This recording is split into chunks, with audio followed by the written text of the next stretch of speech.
Faith ignites the promise like a match. Even though it's small, even though it doesn't look like much, it's powerful. There's fire in the match. It can become a huge force, but nothing happens until you ignite it. When you strike that match and it catches fire, then the power is released.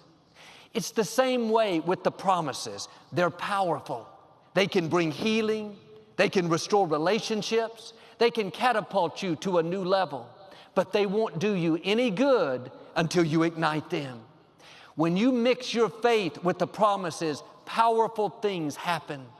A little match can start a huge fire. A little faith can start a huge blessing. Little faith can open big doors. Little faith can bring you a compact center. Little faith can heal you from terminal illnesses. Little faith can defeat great giants. Don't believe those lies that you don't have enough faith. You have the faith you need to get you to your destiny. Now do your part. Start mixing faith with the promises. It's easy to mix in doubt, mix fear, mix self-pity, mix complaining. But there's only one ingredient that's going to profit you. All the others won't do you any good. When I was growing up, my mother always cooked for the family, and there were 5 of us children. She was a good cook. I'm saying that by faith, remembering the meals that I could eat. But my mother was interesting. She didn't necessarily go by the recipes. She just added whatever she had available. One time I was in the kitchen with her, and I was about 7 years old, and she was making a cake. She realized she didn't have any sugar. The recipe called for a half a cup. I thought, what are we going to do?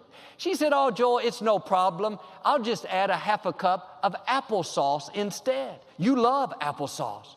She mixed up all the ingredients and poured them into one of those tall containers, about 6 inches high, like a bundt cake.